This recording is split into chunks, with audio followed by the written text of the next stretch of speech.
గరుడ పురాణంలో శ్రీకృష్ణ భగవానుడు చనిపోయిన వ్యక్తులకు సంబంధించిన కొన్ని విషయాలను గురించి, మనిషి జీవించి ఉండగా వారు ఉపయోగించిన కొన్ని వస్తువులను మనం ఉపయోగించకూడదు అని చెప్పబడింది. మరి ఆ వస్తువులు ఏమిటో ఇప్పుడు మనం ఈ వీడియోలో వివరంగా తెలుసుకుందాం. అంతకన్నా ముందు మా వీడియో నచ్చితే లైక్ చేసి షేర్ చేయండి. అలాగే మా ఛానల్ని కూడా సబ్స్క్రైబ్ చేసుకొని మాకు సపోర్ట్ చేయండి. ఇక వీడియోలోకి వస్తే, భగవద్గీతలో శ్రీకృష్ణుడు ఏమన్నాడంటే, మానవ జీవితంలో పుట్టిన వాడికి మరణం తప్పదని, అనివార్యమగు ఈ సత్యాన్ని గ్రహించి శోకాన్ని వీడాలని చెప్పాడు. ఈ భూమి మీద ఎవరు పుట్టినా కూడా వారికి మరణము అనేది ఖాయం. ఇదే ప్రకృతి యొక్క ధర్మం అని శ్రీకృష్ణ భగవానుడు చెప్పాడు. మరణం అనేది ఎవరూ కాదనలేనిది సత్యం. మరణం దగ్గరికి వచ్చినప్పుడు ఒక వ్యక్తి తప్పనిసరిగా తన శరీరాన్ని వదులుకోవాలి. మరియు శరీరంతో పాటు అతని కొన్ని భౌతిక వస్తువులను కూడా వదులుకోవాల్సి వస్తుంది. మరణం అనంతరం ఒక వ్యక్తి తనతో పాటు వస్తువులను తీసుకువెళ్ళలేరు. వారి పాపాలను మరియు పుణ్యాలను మాత్రమే వారితో తీసుకువెళ్తారు. ఒక వ్యక్తి తన జీవితంలో చెడు పనులను కంటే మంచి పనులను ఎక్కువగా చేసినట్లయితే మరణం సమయంలో వారికి కష్టాలు ఉండవు మరియు వారి ఆత్మ సహజంగా శరీరాన్ని వదిలి వెళుతుంది. అంతే, వారికి చాలా సునాయాసంగా మరణం అనేది సంభవిస్తుంది అని అర్థం. ఒక వ్యక్తి తన జీవితం కాలంలో పుణ్యాల కంటే ఎక్కువ పాపాలు చేసినట్లయితే వారి మరణము చాలా బాధాకరమైనది మరియు మరణ సమయంలో వారు చాలా బాధలను భరించవలసి ఉంటుంది. అటువంటి వారిపై అస్సలు కనికరం చూపించరు. వారిని తాళ్లతో కట్టి యమలోకానికి తీసుకుని వెళ్తారు. పాపాత్ముడు యమలోకంలో వెళ్ళే మార్గంలో ఉన్నప్పుడు అతడు చాలా బాధలను అనుభవిస్తాడు. అతడు ఏడుస్తూ నరక యుద్ధంలో నడుస్తాడు. కానీ యమదూతలు అతనిపై కనికరమే చూపించరు మరియు వారు మరింత బాధలను కలిగిస్తూ ఉంటారు. ఈ లోకంలో ఆత్మకు సొంతము అనేది ఏదీ లేదు అనే శ్రీకృష్ణుడు చెప్పాడు. ఆత్మ శాశ్వతమైనది, అంతం లేనిది. ఆత్మ చర్యలకు అనుగుణంగా పదే పదే నిందిస్తూ ఉంటుంది. మానవ శరీరం కూడా దాని సొంతం కాదు. అది కూడా భగవంతుని దయతో కొద్ది కాలానికి మాత్రమే లభిస్తుంది. అది ఒక రోజు పంచభూతాలను కలిసిపోతుంది. అయితే మరణం తర్వాత కూడా ఆ వ్యక్తి తన భౌతిక వస్తువులతో తన అనుబంధాన్ని విడిచిపెట్టి భగవంతుడికి పూర్తిగా లొంగనంత కాలం కూడా ప్రతి వ్యక్తి కూడా భూమిపై వివిధ రూపాలలో వివిధ జాతులలో సంతరిస్తూనే ఉంటాడు అని శ్రీకృష్ణుడు చెప్పాడు. కొన్నిసార్లు మరణం తర్వాత వ్యక్తి ఆత్మ భూలోకంలోనే సంచరిస్తూ ఉంటుంది. అంటే తను ప్రేతాత్మగా మారతాడు. వ్యక్తి అకాల మరణం చెందినట్లయితే అతను కూడా పత్రయోనిలోనే జన్మిస్తాడు అని, కుటుంబ సభ్యులకు బాధను కలిగించడం ప్రారంభిస్తాడు అని శ్రీకృష్ణుడు చెప్పాడు. మనలో కొందరు వారు ప్రేమించిన వ్యక్తులను చనిపోతే వారి జ్ఞాపకార్థం వారు ఉపయోగించే వస్తువులను వారితో ఉంచుకుంటూ ఉంటారు. మనిషి జీవితంలో బంధాలతో ముడిపడి ఉంటుంది. కానీ ఒక వ్యక్తి మరణించగానే ఆ వ్యక్తి యొక్క ఆత్మబంధాల నుండి విముక్తి పొందుకుంటుంది. కానీ మరణించిన వ్యక్తి బాగా ప్రేమించేవారు కొందరు ఉంటారు. వారి మరణించిన వ్యక్తికి గుర్తుగా కొన్ని వస్తువులను దగ్గర ఉంచుకుంటూ ఉంటారు మరియు వాటి నుండి ఉపయోగించడం కూడా మొదలు పెడతారు. కానీ గరుడ పురాణం ప్రకారం మరణించే వ్యక్తికి సంబంధించిన వస్తువులను ఉపయోగించకూడదు. ఎందుకంటే ఆ వ్యక్తి యొక్క శక్తి ఆ వస్తువులు కలిగి ఉంటాయి. మరణం అనంతరం కూడా ఆ వస్తువులలో ఆ వ్యక్తి అనుబంధాన్ని కలిగి ఉంటాడు. ఎవరైనా ఆ వస్తువులను ఉపయోగించినట్లయితే మరణించిన ఆత్మ వారిని వివిధ మార్గాలలో ఇబ్బందులను కలిగించడం ప్రారంభిస్తుంది. మరణించిన వ్యక్తి యొక్క కొన్ని వస్తువులు మన దగ్గర ఉంచుకోవడం వల్ల లేదా వాటిని ఉపయోగించడం వల్ల వివిధ రకాలైన సమస్యలను ఎదుర్కొంటాము. కాబట్టి మరణించిన వ్యక్తి యొక్క వస్తువులను ఎవరూ కూడా ఉపయోగించకూడదు. వాటిని ఇంట్లో సురక్షితంగానే ఉంచుకోవచ్చు లేదా ఏదైనా నదిలో పారేయవచ్చు. కానీ వాటిని ఎప్పుడూ కూడా ఉపయోగించకూడదు. మరణించిన వారి ఆత్మకు శాంతి కలగాలి అంటే మరణించిన వ్యక్తికి ఇష్టమైన వస్తువులను దానం చేయాలి. గరుడ పురాణం ప్రకారం మరణించిన వ్యక్తి యొక్క గుర్తుగా అందరూ వారిని ఫోటోలను ఇంట్లో పెట్టుకుంటారు. అయితే వాటిని సరియైన దిశలో సరియైన రూమ్లో పెట్టుకోకపోతే మీరు మీ కుటుంబ సభ్యులు సమస్యలను ఎదుర్కొంటారు. ఇంట్లో పెద్దలు చనిపోతే వారిని ఫోటోలను ఇంట్లో వేలాడదీస్తాం. దీనికి చాలా కారణాలు ఉండవచ్చు. ఒక కారణం ఏమిటంటే వారి జ్ఞాపకార్థం మన మదిలో ఎప్పుడూ నిలిచి ఉంటుంది. చాలామంది ఇండ్లలోనే గదిలోనే తమ పెద్దల ఫోటోలు పెట్టుకుంటారు. మరికొందరు పడక గదికి దగ్గరగా ఉంచుకుంటారు. మీ ఇంట్లో మరణించిన వారి ఫోటో ఉంటే మీ ఇల్లు సుఖ సంతోషాలతో ఉంటుందని చెప్తూ ఉంటారు. అయితే మీ ఇంట్లో పెద్దల ఫోటోలను ఉంచేటప్పుడు మీరు చాలా జాగ్రత్తగా ఉండాలి. ప్లేస్ ఉంది కదా అని చెప్పి ఇంట్లో ఎక్కడ పడితే అక్కడ చనిపోయిన వారి ఫోటోలను పెట్టకూడదు. ఇది మీ ఇంటికి నష్టం కలిగిస్తుంది. ఇంట్లో మీ పెద్దల ఫోటోలు ఏ దిక్కున ఉంచాలో తెలుసుకుందాం. చనిపోయిన పూర్వీకుల ఫోటోలను ఇంట్లో ఉంచేటప్పుడు ఆ ఫోటోలను ఇంట్లో సెల్ఫీ లేదా అల్మారాలో ఉంచాలి. పూర్వీకులు ఆ ఫోటోలను ఏ కారణం చేతను ఉపయోగించరాదు. అలా చేస్తే మీ పూర్వీకులను అవమానించినట్లే అవుతుంది మరియు మీరు వారి ఆశీర్వాదం పొందలేరు. ఒకటి కంటే ఎక్కువ ఫోటోలు పెట్టుకోకూడదు. ఇంట్లో చనిపోయిన పూర్వీకుల ఫోటోలు ఉంటే సరిపోతుంది. ఒకటి కంటే ఎక్కువ ఫోటోలు ఉండడం వల్ల ఇల్లు అందంగా కనిపించదు. ఇల్లు చెడిపోతుందని అంటూ ఉంటారు. కాబట్టి ఇంట్లో చనిపోయిన పూర్వీకులు ఒక్క ఫోటో ఉంటే చాలు. దేవుడి గదిలో చనిపోయిన వారి ఫోటో పెట్టకండి. కొన్ని ఇళ్లల్లో దేవుడి గదిలో చనిపోయిన వారి ఫోటోలు ఉంచుతారు. ఇలా ఏ కారణం చేతనైనా ఇలా చేయకండి. ఇది ఇంట్లో అశాంతిని సృష్టించవచ్చు. వాస్తుశాస్త్రం ప్రకారం పూర్వీకుల చిత్రాలను ఎల్లప్పుడూ కూడా ఉత్తర దిశలో ఉంచాలి.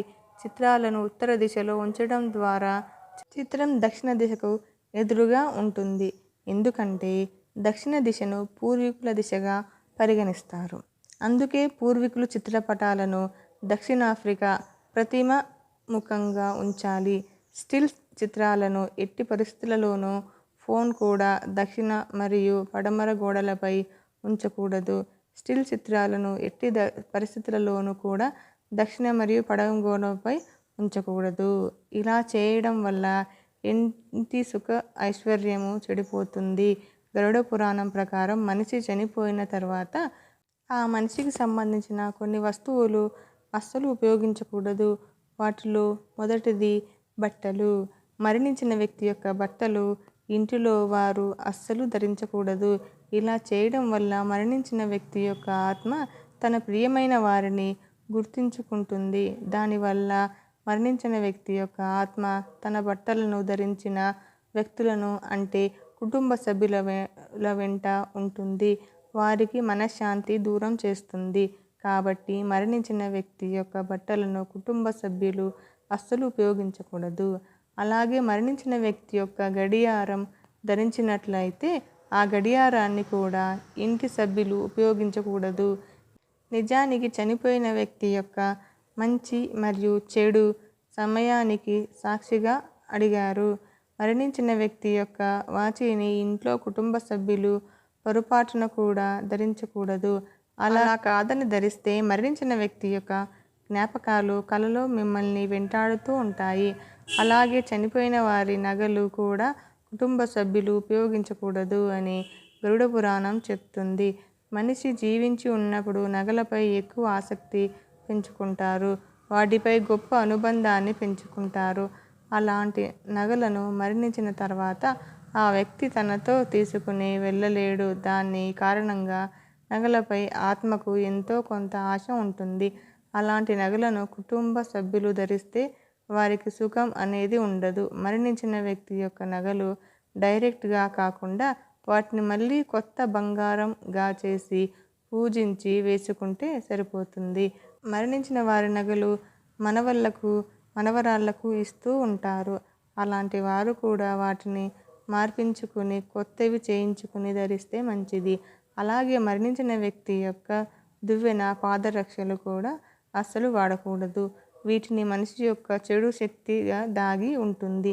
వారి దరిద్రం ఈ వస్తువులలో ఉంటుంది. కాబట్టి మరణించిన వ్యక్తి యొక్క దువ్వెనను అస్సలు ఉపయోగించకండి. అలాగే వారు బ్రతికి ఉండగా ఉపయోగించిన పాదరక్షలను కూడా ధరించకండి. మరణించిన వ్యక్తి యొక్క ఈ వస్తువులను మీరు తెలిసి తెలియక ఇప్పటి వరకు వాడి ఉన్నట్లయితే వెంటనే వాటిని తీసి బయట పడవేయండి. మరి తెలుసుకున్నారు కదా, మరణించిన వ్యక్తి యొక్క ఏ వస్తువులు ధరించడం వల్ల మనం చెడు శక్తుల బారిన పడతాము. మరియు ఆ వస్తువులకు దూరంగా ఉండండి. వాటిని ధరించకుండా జాగ్రత్త పడండి. ఆనందంగా జీవించండి. ఎవరైనా ఇంట్లో చనిపోతే వారి వస్తువులను ఏం చేయాలి? వారు వాడే వస్తువులను, మంచాలను కానీ, బట్టలు కానీ వాటిని ఏం చేయాలో ఈరోజు మనం ఈ వీడియోలో తెలుసుకుందాం. చాలామందికి చనిపోయిన వారి వస్తువులను ఏం చేయాలి అనే సందేహం కలుగుతుంది. వారికి వస్తువుల కోసం వారి కుటుంబ సభ్యులు పోట్లాడుకుంటూ ఉంటారు. బంగారం, డబ్బులు అయితే ఇంకా ఎక్కువ వాటి కోసం కొట్టుకుంటారు. చనిపోయారు అన్న బాధ కన్నా వాటిని ఇవ్వలేదన్న బాధ ఎక్కువగా ఉంటుంది. తల్లి లేదా తండ్రి కావచ్చు, వారే లేనప్పుడు ఏ వస్తువులు మాకెందుకు అనే ఆలోచన ఈ కాలంలో ఎవ్వరికీ లేదు. కొంతమంది అయితే చనిపోయిన వారి బాడీ కూడా తీయడానికి వీలు లేదని పోట్లాడుకుంటూ ఉంటారు. మాకు ఆస్తిని పంచితే గానీ ఈ కార్యక్రమాలు జరగడానికి వీల్లేదని కుటుంబాలు చాలా ఉన్నాయి. చనిపోయిన వారి వస్తువులు ధరిస్తే ఆ ఆత్మ అనేది పసిగట్టి వాళ్ళు మన దగ్గరకు వచ్చే అవకాశం ఉంటుందేమో అని ధరించవద్దని శాస్త్రాలు చెప్తున్నాయి. కానీ నేటి సమాజంలో అందరూ ఖరీదైన వస్త్రాలు ధరిస్తూ ఉన్నారు. వాటిని ఏం చేయాలంటే, ఇప్పుడు మనకు అనేక రకాలైనటువంటి వస్తువులు వచ్చేసాయి. డ్రై క్లీనర్ అని, వాష్ చేయడం అంటే క్రిములు ఏమి ఉండడం అని వాటిలో వేసి వాష్ చేస్తూ ఉంటారు. మీరు వాటికి డ్రై వాష్కి ఇచ్చి వాటిని ధరిస్తే ఆ తాలూకా ప్రభావం అనేది మీ మీద ఉండదు. అలాగే చనిపోయిన వారు అనారోగ్యంతో చనిపోయినప్పుడు ఆ తాలూకా నమూనాలు ఆ వస్త్రంలో ఉంటాయి. వాటి మనం ధరిస్తే అవి మనకు రావటం జరుగుతుంది. అలా చనిపోయిన వారి వస్త్రాలు ధరించకూడదు అనే దానిలో ఎన్నో రకాల కారణాలు చెప్పుకోవచ్చు. కాబట్టి కెమికల్తో కలిపి డ్రై వాష్ చేయించుకున్న తర్వాత ఆ దుస్తులు మీరు ధరించవచ్చు. ఎందుకంటే ఈ కాలంలో ఖరీదైన వస్త్రాలను ధరిస్తున్నారు. వాటిని ఇవ్వాలన్నా పారేయాలన్నా మనసు రాదు. కాబట్టి ఈ విధంగా డ్రై వాష్ చేసిన తర్వాత ఆ దుస్తులను ధరించవచ్చు. మరియు వాళ్ళ వస్తువులు, వాళ్ళు తిన్న పళ్ళెం కానీ, గ్లాసు కానీ ఏం చేయాలంటే, కొంతమందికి స్తోమత ఉన్నవారు వెండి పళ్ళాలు, వెండి గ్లాసులు వాడుతూ ఉంటారు. వాటిని ఏం చేయాలంటే వాటిని కరిగించి కొత్తవి తయారు చేయించుకొని మీరు వాడుకోవచ్చు. వాటితో తయారు చేయించుకున్న వెండి వస్తువులు దేవతా ఆరాధనకు పనికిరావు. వాటిని మీరు తినడానికి, మీరు ఇంటికి ఎవరైనా వస్తే వాటిల్లో పెట్టి ఇవ్వడానికి మాత్రమే పనికొస్తాయి. అదే ఇత్తడి, రాగి, స్టీల్ ప్లేటు అయితే ఎవరికైనా దానంగా పేదవారికి చేయవచ్చు. మంచం మీద చనిపోతే మంచాన్ని ఇచ్చేయాలి. పూర్వకాలంలో నవారు మంచాలు ఉండేవి. వాటికి చాకలి వాళ్ళు తీసుకుని ఇంటిని శుభ్రం చేసి వెళ్ళేవారు. కానీ నేటి కాలంలో ఖరీదైన మంచాలను వాడుతున్నారు. కాబట్టి మంచాలు మార్చకపోయినా వారు వాడిన దిండు, పరుపులను తీసివేయాలి. 15 రోజులు లేదా ఆ 16వ రోజున పండితులు కర్మకాండలు చేసినప్పుడు అన్ని గదులతో పాటు మంచానికి కూడా ప్రోక్షం గోమూత్రం చేస్తారు. అలా చేస్తే ఆ తాలూకా దోషాలు తొలగిపోతాయని నమ్ముతారు. ఇలా ఆవు మూత్రంతో ప్రోక్షం చేయడం వల్ల ఇంట్లో ఉన్న చెడు బ్యాక్టీరియా చనిపోతుందని శాస్త్రీయత. మనకు ఆరోగ్యంతో కలిపి అందించింది ఈ హైందవ సాంప్రదాయం. అందులో భాగంగానే మనం ఇవన్నీ కూడా ఆచరించాలి. కొంతమంది వారి ఆస్తులను, వస్తువులను ఇలా పంచుకుంటూ ఉంటారు. ఏదైనా అనారోగ్యం వచ్చేసరికి మా అమ్మకు ఉంది, మా అనారోగ్యం అందుకే మాకు వచ్చింది అంటూ ఉంటారు. ఇలా మనం అనేక మాటలు మన చేష్టల వల్ల పితృదేవతలను కష్టపెట్టిన వాళ్ళమవుతాము. ఈ మాటలకు కష్టపడుతూ ఉంటారు. కాబట్టి వాళ్ళు చనిపోయిన తర్వాత చేయవలసినవన్నీ కూడా చేసి వాటితో ఇంటిని కూడా శుభ్రం చేసుకోవాలి. సంవత్సరానికి ముందు ఇంటికి సున్నం వేయడం వల్ల వాటికి తాలూకా ప్రభావం సున్నం వేయడం వల్ల పోతుందని కొంతమంది ఇంటికి సున్నాన్ని వేయిస్తారు. సున్నం వేసి పిండ ప్రదానం చేసిన మరుసటి రోజు పండుగ చేసి ఇంటి ఆడపడుచులకు వడిబియ్యం పోసి ఇలా సంవత్సరం తర్వాత శుభకార్యాలు మొదలు పెడుతూ ఉంటారు. ఇలా అనేక సాంప్రదాయాల వెనుక ఒక అంతరార్థం అనేది ఖచ్చితంగా ఆరోగ్యంతో ముడిపడి ఉంటుంది.